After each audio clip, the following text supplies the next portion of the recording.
Hey, Brian Miller here, and thanks so much for tuning into this week's episode of Thursday Thoughts on the Beyond Networking podcast. I have something a little bit different for you this week. It's going to be a little bit less top level, a little bit less inspirational, a little bit less abstract. This is going to be a very, very practical exploration of the 4 primary reasons you might find yourself paying for information that is otherwise available for free. If you've ever considered purchasing an online course, buying into a coaching program, or even just buying a book based on an article, you may have wondered if it's really worth it to pay for something when there are so many free videos, articles, webinars, and slide decks already available.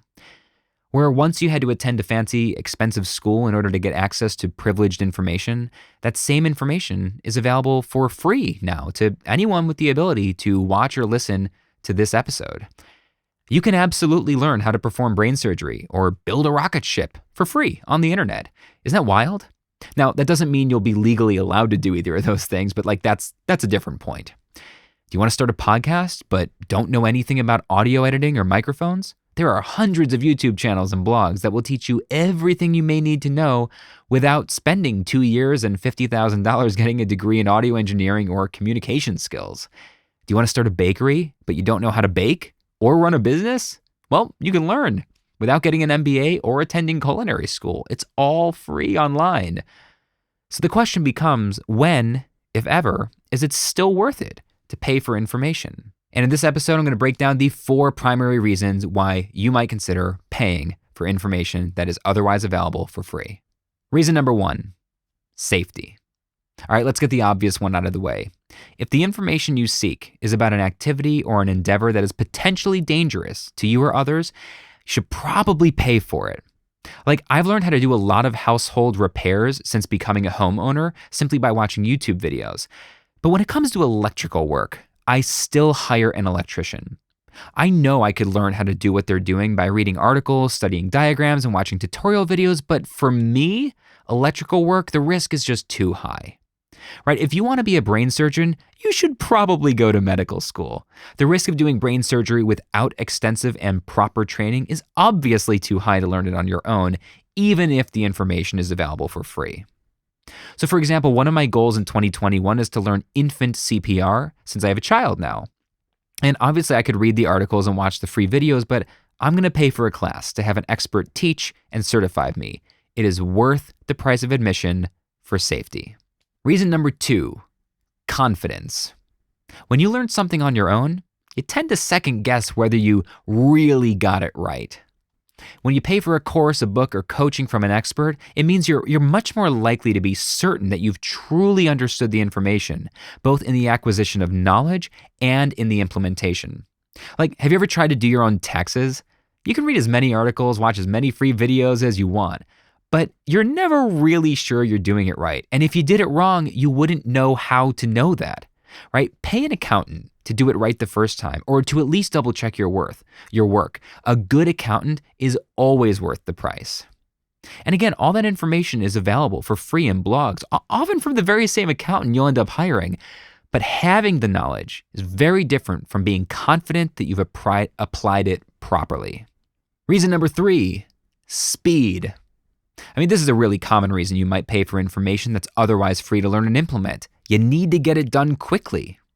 So when I wrote 3 New People, my book on human connection, I was going to purely self-publish it in order to save money.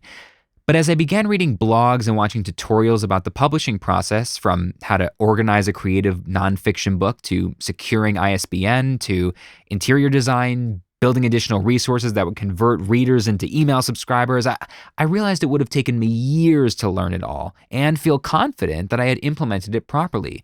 And even then, I would have made a lot of mistakes and had to double back on them, wasting time, energy, and probably money. So I decided to do hybrid publishing instead. I hired a team of freelancers, each serving a different role that one traditionally gets access to with like a real publishing deal, right? And it cost a lot of money. Developmental editor, copy and line editor, interior designer, exterior graphic designer, marketing consultant.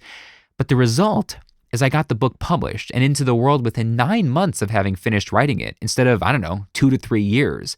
And I did it without the headaches and trial and errors that would have accompanied relying solely on free information and learning myself.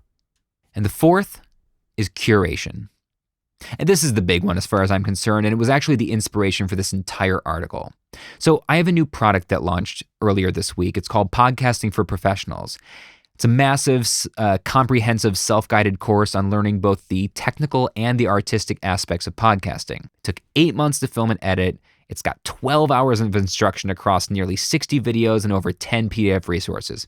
It's awesome. And one of my subscribers to my audio YouTube channel asked, why should I buy this course? Can't I just learn this all for free on YouTube? They weren't being snarky. They were asking sincerely, and it's a great question. And the answer is, of course you can learn it for free. In fact, you can learn a lot of it for free on my channel, Audio for Content Creators. So why? Why might someone consider purchasing it anyway? The answer is because I curated the information. At this point, we need to discuss something that I would call the infinite shelf, right? So the problem with information being free isn't that some information is free, but all information is free. If you don't already understand the subject, how are you supposed to know where to start learning? How are you supposed to know which lessons are relevant to you, your project, or your situation? How are you supposed to know if the information you're learning requires pre-existing knowledge that you don't already have?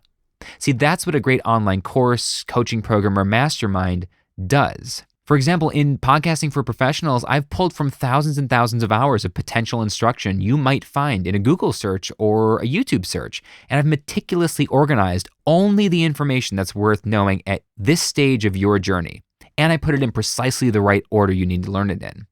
So you can absolutely learn everything in my courses for free. It's all out there. But each tier of paying for information tends to bring more curation. What do I mean by that? Let's say you buy a book. A book for 10, 15, 20 bucks, a book is curated, but it's generally curated because, of course, anybody could be buying that book.